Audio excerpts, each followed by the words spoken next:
ॐ अग्नये समिधमाहार्षं बृहते जातवेदसे यथा त्वमग्ने समिधया समिध्यसे एवमहम् आयुषा मेधया प्रजया पशुभिः ब्रह्मवर्चसेन समिन्धे जीवपुत्रो ममाचार्यो मेधावी अहम् असानि अनिराकरिष्णु यशस्वी तेजस्वी ब्रह्मवर्चसी अन्नादो भूयासं स्वाहा. ನನ್ನ ಸಮಸ್ತ ಪ್ರೀತಿಯ ಬಂಧು ಭಗಿನಿಯರಿಗೆ ಡಾಕ್ಟರ್ ಸುಕುಮಾರ್ ಶಾಸ್ತ್ರಿ ಮಾಡುವ ವಂದನೆಗಳು. ಬಂಧುಗಳೇ, ಇವತ್ತು ನಾನು 4 ಗಂಟೆಗೆ ಎದ್ದುಕೊಂಡು ಒಂದು ಸುಂದರವಾದ ಎಪಿಸೋಡು ಯೂಟ್ಯೂಬ್ ಚಾನೆಲ್ನಲ್ಲಿ ಡೈರೆಕ್ಟಾಗಿ ಲೈವ್ ಮಾಡಿದೆ. ಆದರೆ ಅದು ಇಷ್ಟರ ತನಕ ಪ್ರೊಸೆಸಿಂಗ್ ಆಗಲಿಲ್ಲ. ಏನು ಕಾರಣ ಎಂದು ನನಗೆ ಗೊತ್ತಾಗಲಿಲ್ಲ.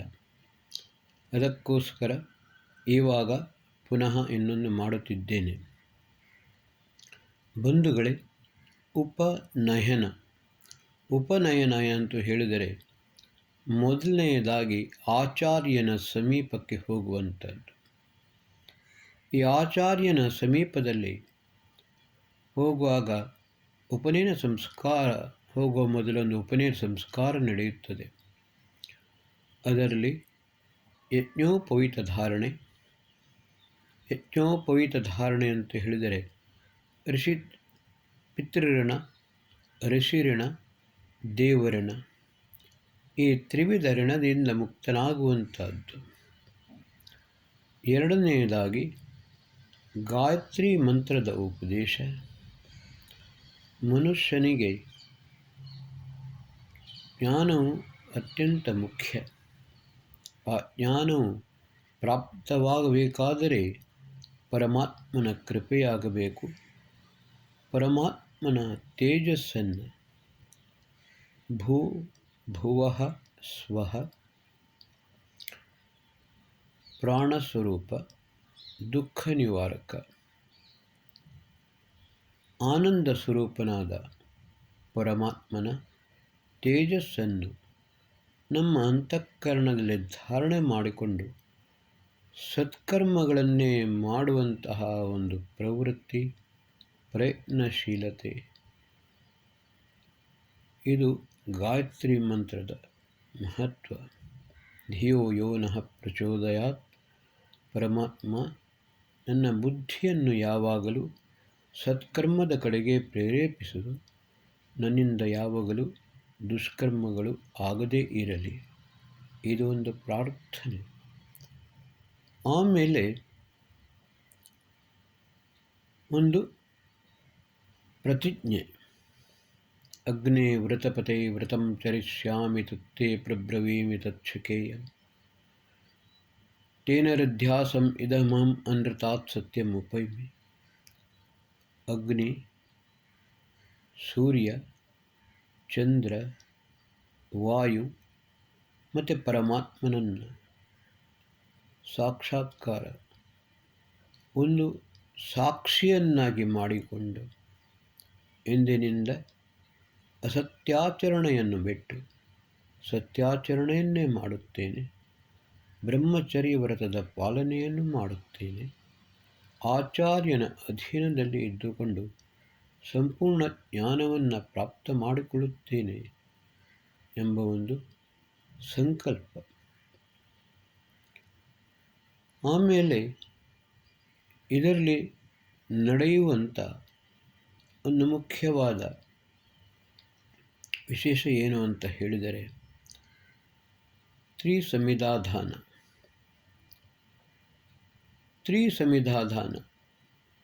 ಯಾತಕ್ಕೋಸ್ಕರ ಎಂದು ಹೇಳಿದರೆ, ಸಾಧಾರಣವಾಗಿ ನಾವು ಒಂದು ಅಗ್ನಿಯನ್ನು ನೋಡುತ್ತೇವೆ.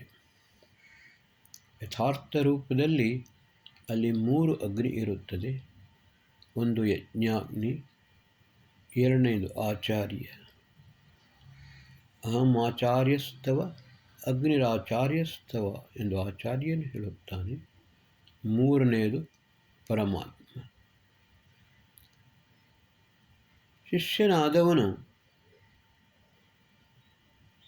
ತನ್ನ ಸಂಪೂರ್ಣ ಜೀವನವನ್ನು ಆಚಾರ್ಯನಿಗೆ ಅರ್ಪಿಸುತ್ತಾನೆ. ಆಚಾರ್ಯನಾದವನು ಅವನ ದುರ್ಗುಣ, ದುರ್ವ್ಯಸನಗಳನ್ನು, ಅಜ್ಞಾನವನ್ನು ನಷ್ಟ ಮಾಡುತ್ತಾನೆ, ಭಸ್ಮೀಭೂತವನ್ನಾಗಿ ಮಾಡುತ್ತಾನೆ. ಅದಕ್ಕೋಸ್ಕರ ಅಗ್ನಿರಾಚಾರ್ಯಸ್ತವ ಎಂದು ಹೇಳುತ್ತಾನೆ. ಆಚಾರ್ಯ ಅಕಸ್ಮಾತ್ ಆಚಾರಂಗ್ರಾಹಯತಿ ಆಚಿನೋತಿ ಅರ್ಥಾನ್ ಆಚಿನೋತಿ ಬುದ್ಧಿಮಿತಿವ. ಮೊಟ್ಟ ಮೊದಲು ಆಚಾರ್ಯನಾದವನು ಅವನ ಆಚರಣೆಯನ್ನು ಪರಿಶುದ್ಧವನ್ನಾಗಿ ಮಾಡುತ್ತಾನೆ. ಆಮೇಲೆ ಪ್ರತಿಯೊಂದು ವಿಷಯವನ್ನು ಸ್ಪಷ್ಟವನ್ನಾಗಿ ಮಾಡಿ ಪ್ರತಿಯೊಂದು ವಿಷಯದ ಅರ್ಥವನ್ನು ಅವನಿಗೆ ಬೋಧಿಸುತ್ತಾನೆ. ಆಮೇಲೆ ಆಚಿನೋತಿ ಬುದ್ಧಿಮಿತಿವ, ಅವನ ಬುದ್ಧಿಯನ್ನು, ಚಿತ್ತ ಚಾಂಚಲ್ಯವನ್ನು, ಮನಸ್ಸಿನ ಚಂಚಲತೆಯನ್ನು ಹೋಗಲಾಡಿಸಿಕೊಂಡು ಬುದ್ಧಿಯನ್ನು ಏಕಾಗ್ರತೆಯನ್ನಾಗಿ ಮಾಡುವಂತೆ ಮಾಡುತ್ತಾನೆ. ಮನುಷ್ಯನಲ್ಲಿ ಒಂದು ಸ್ಪಷ್ಟತೆ ಇರಬೇಕು ಮತ್ತು ಜಿಜ್ಞಾಸೆ ಇರಬೇಕು ಹಾಗೂ ಜ್ಞಾನದ ಹಸಿವು ಇರಬೇಕು. ಈ ಕ್ರಿಯೆಯು ಆಗುವಂತೆ ಮಾಡುವುದು ಆಚಾರ್ಯ. ಯಾಕಂದರೆ ಒಂದು ಸ್ಪಷ್ಟತೆ ಇಲ್ಲದಿದ್ದರೆ ಸಂಶಯಾತ್ಮ ವಿನಶ್ಯತಿ, ಯಾವಾಗಲೂ ಸಂಶಯದಲ್ಲೇ ತೊಳಲಾಡುತ್ತಾ ಇರುತ್ತಾನೆ. ಅದಕ್ಕೋಸ್ಕರ ಸತ್ಯಜ್ಞಾನ, ಸತ್ಕರ್ಮ, ಸತ್ಸಂಸ್ಕಾರ ಮತ್ತು ಪರಮಾತ್ಮನ ವಾಸ್ತವಿಕ ಸ್ವರೂಪ ಇದನ್ನು ತೋರಿಸಿಕೊಡುವಂಥ ಕೆಲಸ ಆಚಾರ್ಯನು ಮಾಡುತ್ತಾನೆ. ನಾನು ಗುರುಕುಲ ಕಾಂಗ್ಡೆ ವಿಶ್ವವಿದ್ಯಾಲಯದಲ್ಲಿ ವೇದದಲ್ಲಿ MA ಮಾಡುವಾಗ ನಮ್ಮ ಆಚಾರ್ಯರಾದ, ನಮ್ಮ ಗುರುಗಳಾದ ಡಾಕ್ಟರ್ ಭಾರತ್ ಭೂಷಣ್ ಒಂದು ವಿಷಯವನ್ನು ಹೇಳಿದರು. 2 ವರ್ಷದಲ್ಲಿ ನಾವು ನಿಮಗೆ ಎಲ್ಲವನ್ನೂ ಕಲಿಸಲು ಸಾಧ್ಯವಿಲ್ಲ. ಆದರೆ ನಿಮ್ಮಲ್ಲಿರುವ ಯಾವ ಚಿತ್ತ ಚಾಂಚಲ್ಯವಿದೆ, ಆಮೇಲೆ ಮನಸ್ಸಿನಲ್ಲಿ ಚಂಚಲತೆ ಇದೆ, ಇದನ್ನೆಲ್ಲವನ್ನು ಹೋಗಲಾಡಿಸಿಕೊಂಡು ನಿಮ್ಮ ಬುದ್ಧಿಯನ್ನು ಏಕಾಗ್ರವನ್ನಾಗಿ ಮಾಡಿ, ಅದರಲ್ಲಿ ಏಕಾಗ್ರತೆಯನ್ನು ಉಂಟಾಗುವಂತೆ ಮಾಡಿ ನಿಮ್ಮ ಬುದ್ಧಿಯನ್ನು ವಿಕಸಿತವನ್ನಾಗಿ ಮಾಡುತ್ತೇವೆ. ಮುಂದೆ ನೀವು ಸ್ವತಃ ವೇದ ಮಂತ್ರಗಳದ್ದಾಗಲಿ, ಶಾಸ್ತ್ರಗಳಾಗಲಿ, ಇನ್ನಿತರ ಒಳ್ಳೆಯ ವಿಷಯಗಳನ್ನಾಗಲಿ ವಿವೇಚನೆಯನ್ನು ಮಾಡುವಂಥ ಸಾಮರ್ಥ್ಯ ನಿಮಗೆ ಲಭಿಸುತ್ತದೆ. ಇದೇ ರೀತಿ ನೀವು ಜೀವನದಲ್ಲಿ ಸತ್ಕರ್ಮಗಳನ್ನು ಮಾಡುತ್ತಾ ಸತ್ಯಜ್ಞಾನವನ್ನು ಪ್ರಾಪ್ತ ಮಾಡಿಕೊಳ್ಳುತ್ತಾ ನಿಮ್ಮ ಜೀವನವನ್ನು ಸಾರ್ಥಕವನ್ನಾಗಿ ಮಾಡಿಕೊಳ್ಳಿ. ಆಚಾರ್ಯನಾದವನು ಮಾಡುವುದು ಇದನ್ನೇ. ಇದಕ್ಕೋಸ್ಕರ ಉಪನಯನ ಸಂಸ್ಕಾರ, ಸಮೀಪ, ನಯನ ಹೋಗುವಂಥದ್ದು. ಆಚಾರ್ಯನ ಸಮೀಪ ಹೋಗುವುದಕ್ಕೋಸ್ಕರ ಈ ಉಪನಯನ ಸಂಸ್ಕಾರವಾಗುತ್ತದೆ. ಆದರೆ ಈ ಉಪನಯನ ಸಂಸ್ಕಾರಕ್ಕೆ ಒಂದು ವಯೋಮಿತಿ ಇರುತ್ತದೆ. 12 ವರ್ಷದ ಒಳಗೆ ಉಪನಯನ ಸಂಸ್ಕಾರವನ್ನು ಮಾಡಬೇಕು. ಇಲ್ಲದಿದ್ದರೆ ಅವನು ಸಾವಿತ್ರಿ ಪತಿತನಾಗುತ್ತಾನೆ. ಬಂಧುಗಳೇ, ಸಾವಿತ್ರಿ ಪತಿತನಾದವನಿಗೆ ತನ್ನ ಮಕ್ಕಳ ಉಪನಯನವನ್ನು ಮಾಡುವ ಅಧಿಕಾರವಿರುವುದಿಲ್ಲ.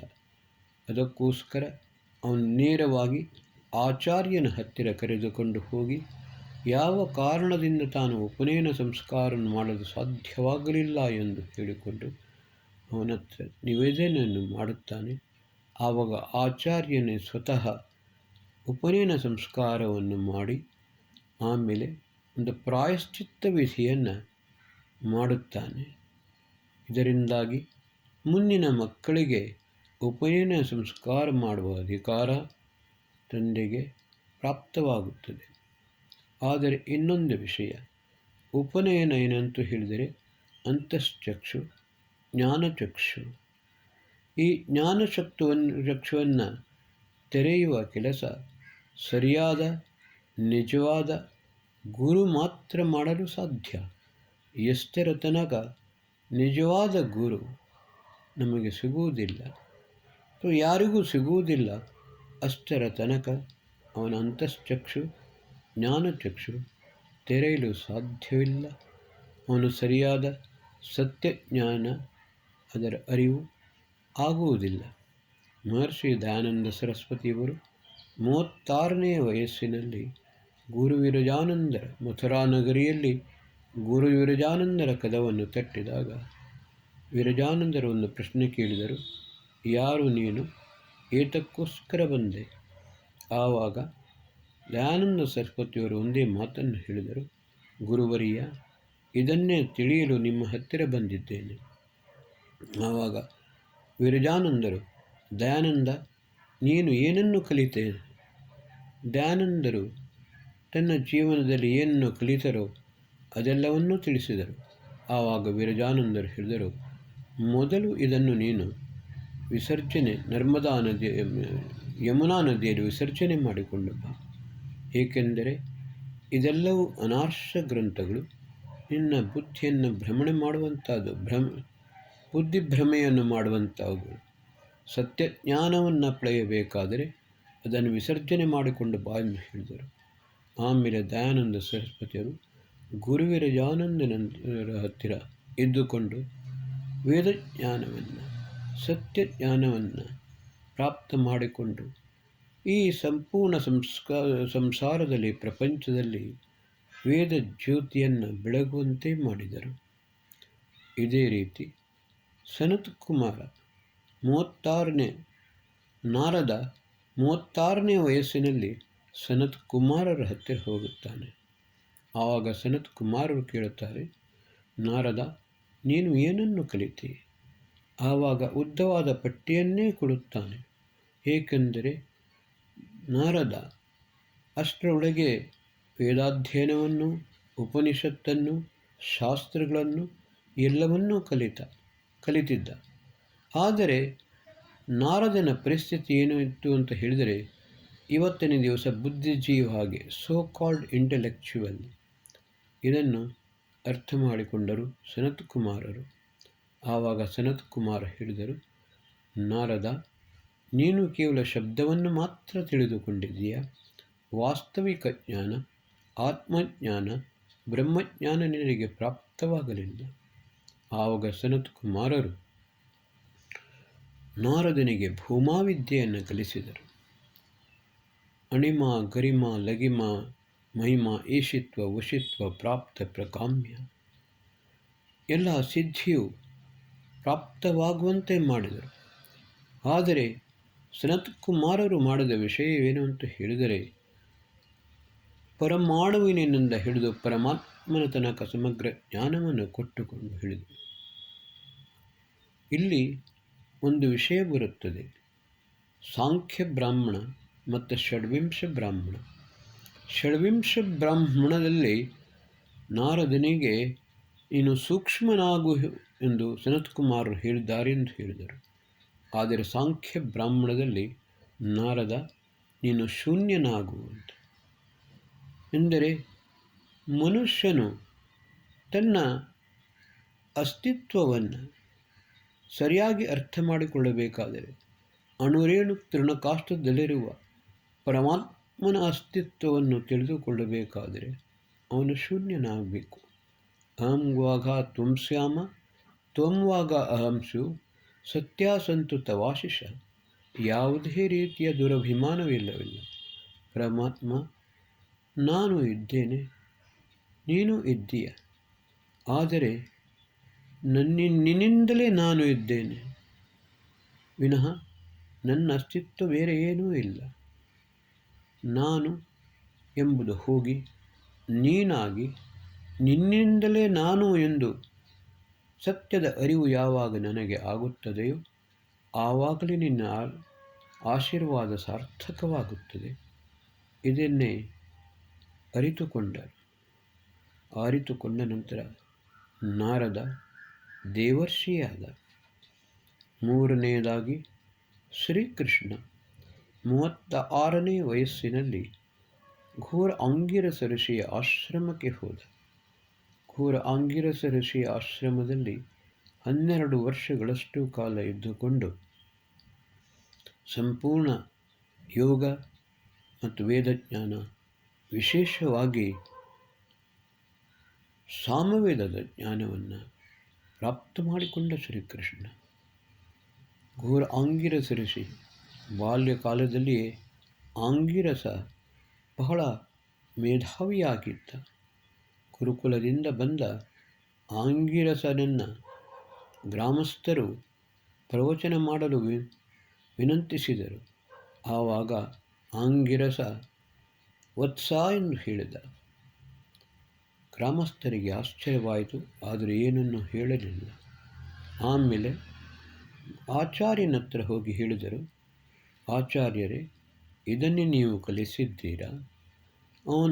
ಅವನಿಗಿಂತ ಎಷ್ಟು ಹಿರಿಯರು ನಾವಿದ್ದಾಗ ನಮಗೆ ಮಕ್ಕಳೇ ವತ್ಸ ಎಂದು ಹೇಳಿದಂತೆ. ಆವಾಗ ಆಚಾರ್ಯ ನಕ್ಕು ಹೇಳಿದರು, ಅದೇ ಶಬ್ದವನ್ನು ನನಗೆ ಪ್ರಯೋಗ ಮಾಡುತ್ತಿದ್ದರೆ ನನಗೆ ಬಹಳ ಸಂತೋಷವಾಗುತ್ತಿತ್ತು.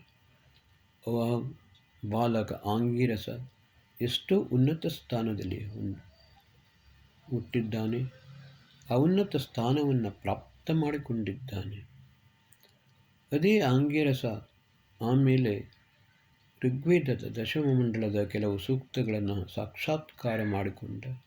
ಸಾಮವೇದದ ಮತ್ತು ಇತರ ವೇದದ ಸಂಪೂರ್ಣ ಜ್ಞಾನವನ್ನು ಪ್ರಾಪ್ತ ಮಾಡಿಕೊಂಡ. ಆ ಘೋರ ಆಂಗಿರಸ ಋಷಿಯ ಆಶ್ರಮದಲ್ಲಿ ಶ್ರೀಕೃಷ್ಣ 12 ವರ್ಷಗಳಷ್ಟು ಕಾಲ ಇದ್ದುಕೊಂಡು ಸಮಗ್ರ ಜ್ಞಾನವನ್ನು ಪಡೆದುಕೊಂಡ. ಆಮೇಲೆ ಸಾಮವೇದವನ್ನು ತನ್ನ ಕೊಳಲಿನಲ್ಲಿ ಅಳವಡಿಸಿಕೊಂಡು ಅದಕ್ಕೆ ಚಾಲಕ್ಯ ಎಂದು ಹೆಸರಿಟ್ಟ. ಆಮೇಲೆ ಗುರುವಿನ ಮುಂದೆ ಆ ಕೊಳಲನ್ನು ನುಡಿಸಿದಾಗ ಪ್ರಕೃತಿಯ ನರ್ತನವನ್ನು ಮಾಡಿದಂತೆ ಪ್ರಕೃತಿಯ ಒಂದು ದಿವ್ಯ ಸ್ವರೂಪ ಘೋರ ಆಂಗಿರಸ ಋಷಿಗೆ ದೃಷ್ಟಿಗೋಚರವಾಯಿತು. ಮೊದಲನೆಯ ಉದ್ಗಾರ ಘೋರ ಆಂಗಿರಸ ಋಷಿಯ ಗೋವಿಂದ ಎಂದು ಹೇಳಿದ. ಅದಕ್ಕೋಸ್ಕರ ಷೋಡಶ ಕಲಾಪೂರ್ಣ ಶ್ರೀಕೃಷ್ಣನಿಗೆ ಗೋವಿಂದ ಎಂದು ಹೇಳುತ್ತಾರೆ. ಗೋವಿಂದ ಅಂದರೆ 2 ಅರ್ಥವಾಗುತ್ತದೆ. ಒಂದು ಪೃಥ್ವಿಯ ರಕ್ಷಣೆಯನ್ನು ಮಾಡಿದ, ಇನ್ನೊಂದು ಗೋವಿಂದೋ ಗೋವಿದಾಂಪತಿ. ಎಲ್ಲ ಋಷಿ ಮುನಿ ಯೋಗಿಗಳಿಗೆ ಅವನು ಗುರುವಾದ. ಏನಸ್ತತ್ಪಶ್ಯನ್ ನಿಹಿತಂ ಗುಹಾಸತ್ ಯದ್ಯತ್ರ ವಿಶ್ವಂ ಭವತ್ಯೇಕರೂಪಂ ತ್ರೀಣಿ ಪದಾನಿ ನಿಹಿತಾ ಗುಹಾಸ್ಯ ಯಸ್ತಾನಿ ವೇದ ಸ ಪಿತುಷ್ಪಿತಾಸತ್. ಯೋಗಿಯಾದವನು ತನ್ನ ಅಂತಃಕರಣದಲ್ಲಿಯೇ ಈ ಸಂಪೂರ್ಣ ವಿಶ್ವವನ್ನು ಒಂದು ರೂಪದಲ್ಲಿ, ಒಂದು ಗೂಡಿನ ರೀತಿಯಲ್ಲಿ ನೋಡುತ್ತಾನೆ. ಅದರ ಒಟ್ಟಿಗೆ ತ್ರೀಣಿ ಪದಾನಿ ನಿಹಿತ ಗುಹಾಸ್ಯ, ಸೃಷ್ಟಿ ಸ್ಥಿತಿ ಲಯದ ಸಕಲ ಸ್ವರೂಪವನ್ನು, ವಾಸ್ತವಿಕ ಸ್ವರೂಪವನ್ನು ಸಾಕ್ಷಾತ್ಕಾರ ಮಾಡಿಕೊಳ್ಳುತ್ತಾನೆ. ಶ್ರೀಕೃಷ್ಣ ಅರ್ಜುನನಿಗೆ ತೋರಿಸುವುದನ್ನೇ ಸ ಪಿತುಷ್ಪಿತಾಸತ್. ಆ ಗೋವಿಂದ ಶ್ರೀಕೃಷ್ಣ ಪಿತರರಿಗೂ ಪಿತರನಾದ. ಬಂಧುಗಳೇ, ರಾಮಕೃಷ್ಣ ಪರಮಹಂಸನ ಹತ್ರ ನಾಸ್ತಿಕ ನರೇಂದ್ರ ಹೋದ. ಬಹಳಷ್ಟು ಚರ್ಚೆಯನ್ನು ಮಾಡಿದ. ಕೊನೆಗೆ ಅವನು ವಿವೇಕಾನಂದನಾದ. ಆ ಜ್ಞಾನವನ್ನು ಪ್ರಾಪ್ತ ಮಾಡಿಕೊಂಡ ನಂತರ ಮತ್ತೆ ನಾಸ್ತಿಕ ನರೇಂದ್ರ ಅದೇ ರೀತಿ ಕನ್ಯಾಕುಮಾರಿಯಲ್ಲಿ ತಪಸ್ಸನ್ನು ಮಾಡಿಕೊಂಡು ಸ್ವಾಮಿ ವಿವೇಕಾನಂದನಾಗಿ ವಿಶ್ವವಿಖ್ಯಾತನಾದ. ಬಾಲಕ ನಚಿಕೇತ ಯಮಾಚಾರ್ಯನ ಹತ್ರ ಹೋಗಿಕೊಂಡು ಸ್ವರ್ಗಾಗ್ನಿಯ ಜ್ಞಾನವನ್ನು ಪಡೆದುಕೊಂಡ. ಎಲ್ಲ ರೀತಿಯ ಪ್ರಲೋಭನವನ್ನು ಕೊಟ್ಟರೂ ಕೂಡ ಅದನ್ನು ತ್ಯಾಗ ಮಾಡಿಕೊಂಡು, ನನಗೆ ಕೇವಲ ಸ್ವರ್ಗಾಗ್ನಿಯನ್ನು ತಿಳಿಸಬೇಕು, ಅದನ್ನೇ ನಾನು ತಿಳಿಯಲು ಬಂದಿದ್ದೇನೆ ಎಂದು ಹೇಳಿದ. ಆಮೇಲೆ ಆ ಸ್ವರ್ಗಾಗ್ನಿಯ ವಾಸ್ತವಿಕ ಸ್ವರೂಪ ಯಮಾಚಾರ್ಯ ನಚಿಕೇತನಿಗೆ ಹೇಳಿ, ನಚಿಕೇತ, ಇದನ್ನು ಇನ್ನು ಮುಂದೆ ನಾಚಿಕೇತ ಅಗ್ನಿ ಎಂದು ಹೇಳುತ್ತಾರೆ. ನಿನ್ನ ಹೆಸರಿನಿಂದಲೇ ಈ ಅಗ್ನಿ ವಿಶ್ವವಿಖ್ಯಾತವಾಗುತ್ತದೆ. ಬಂಧುಗಳೇ, ಅಂತಶ್ಚಕ್ಷುವನ್ನು ತೆರೆಯುವಂಥ, ಜ್ಞಾನಚಕ್ಷುವನ್ನು ತೆರೆಯುವಂಥ ನಿಜವಾದ ಗುರು ಸಿಕ್ಕಿದಾಗ ಮಾತ್ರ ಯಥಾರ್ಥ ರೂಪದಲ್ಲಿ ಅದು ಉಪನಯನವಾಗುತ್ತದೆ. ನಾವು ಅಗ್ನಿಹೋತ್ರದಲ್ಲಿ 6 ಬಾರಿ ಅಯಂತೈದ ಮಹಾತ್ಮ ಜಾತವೇದತೇನೇಧ್ಯಸ್ವ ವರ್ಧಸ್ವ ಚೇದ್ಧವರ್ಧಯ ಎಂದು ಹೇಳುತ್ತೇವೆ. ಮೊದಲನೇ ಬಾರಿ ಹೇಳುವಾಗ ನಮ್ಮ ಇಂದ್ರಿಯಗಳನ್ನು ಸಮಿತನ್ನಾಗಿ ಮಾಡುತ್ತೇವೆ. ಎರಡನೇ ಬಾರಿ ಹೇಳುವಾಗ ಮನಸ್ಸನ್ನು ಸಮಿತನ್ನಾಗಿ ಮಾಡುತ್ತೇವೆ. ಮೂರನೇ ಬಾರಿ ಹೇಳುವಾಗ ಅಹಂಕಾರವನ್ನು ಸಮಿತನ್ನಾಗಿ ಮಾಡುತ್ತೇವೆ. ನಾಲ್ಕನೇ ಬಾರಿ ಹೇಳುವಾಗ ಚಿತ್ತನ್ನು ಸಮಿತನ್ನಾಗಿ ಮಾಡುತ್ತೇವೆ. ಐದನೇ ಬಾರಿ ಹೇಳುವಾಗ ಬುದ್ಧಿಯು ಸಮಿತ್ತಾಗುತ್ತದೆ. ಆರನೇ ಬಾರಿ ಹೇಳುವಾಗ ಆತ್ಮವೇ ಅಯಂ ಆತ್ಮ ತ ಇದ್ಮ, ಆತ್ಮವೇ ಪರಮಾತ್ಮನ ರೂಪ ಅಗ್ನಿಯಲ್ಲಿ ಸಮಿತ್ತಾಗುತ್ತದೆ. ಜ್ಞಾನವು ಅಧರಾರಣಿಯಾದರೆ ಯೋಗವು ಉತ್ತರಾರಣಿಯಾಗುತ್ತದೆ. ಇದೇ ಸ್ವಾಧ್ಯಾಯಾತ್ ಯೋಗಮಾಸೀತ, ಯೋಗಾತ್ ಸ್ವಾಧ್ಯಾಯ ಮಾಮನೇತ್, ಸ್ವಾಧ್ಯಾಯ ಯೋಗ ಸಂಪತ್ತಿಯ ಪರಮಾತ್ಮ ಪ್ರಕಾಶತೆ.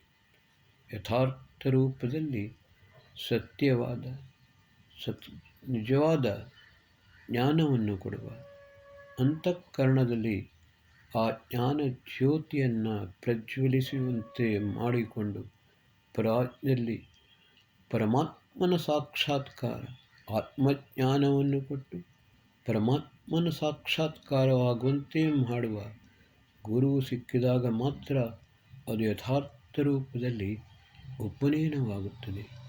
ಇದೇ ಅಗ್ನೇ ಸಮಿಧಂ ಆಹಾರ್ಷಂ, ಮೂರು ಸಮಿತನ್ನು ಕೊಡುತ್ತೇವೆ.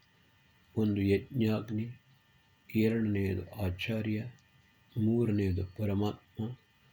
ಯಾವಾಗ ಈ ಮೂರು ಅಗ್ನಿಯ ವಾಸ್ತವಿಕ ಸ್ವರೂಪ ಮನುಷ್ಯನು ತಿಳಿದುಕೊಂಡು ಸಾಕ್ಷಾತ್ಕಾರ ಮಾಡಿಕೊಳ್ಳುತ್ತಾನೆ, ಆವಾಗಲೇ ಆ ನಿಜವಾದ ಅವನು ಯಶಸ್ವಿ, ತೇಜಸ್ವಿ, ಬ್ರಹ್ಮವರ್ಚಸಿ, ಅನ್ನಾದು ಭೂಯಾಸಂ ಅಂತ ಪ್ರಾರ್ಥನೆ ಮಾಡುತ್ತಾನೆ. ಅನ್ನಾದ ಎಂದು ಹೇಳಿದರೆ ಅದನ್ನು ಅನ್ನವನ್ನು ಅಲ್ಲ, ಆತ್ಮನ ನಿಜವಾದ ಅನ್ನ ಜ್ಞಾನ. ಆ ಜ್ಞಾನದ ಹಸಿವನ್ನು ಹೆಚ್ಚಿಸುವಂಥ ಕೆಲಸ ಗುರುನಾದವನು ಆಚಾರ್ಯನಾದವನು ಮಾಡುತ್ತಾನೆ. ಜೀವನ ಪರ್ಯಂತ ಅವನು ಅಧ್ಯಯನಶೀಲನಾಗಿರುತ್ತಾನೆ. ಸನ್ಯಾಸವನ್ನು ತೆಗೆದುಕೊಳ್ಳುತ್ತಾರೆ, ಆದರೆ ಸರ್ವಂ ಸನ್ಯಸೇತ್ ಸನ್ಯಾಸಿ ವೇದಮೇಕಂ ನ ಸನ್ಯಸೇತ್ ಎಂದು ಹೇಳುತ್ತಾರೆ. ಸನ್ಯಾಸಿಯಾದವನು ಎಲ್ಲವನ್ನೂ ತ್ಯಾಗ ಮಾಡಬಹುದು, ಆದರೆ ವೇದವನ್ನು, ಜ್ಞಾನವನ್ನು, ಸತ್ಕರ್ಮಗಳನ್ನು ಯಾವತ್ತೂ ಅವನು ತ್ಯಾಗ ಮಾಡುವಂತಿಲ್ಲ.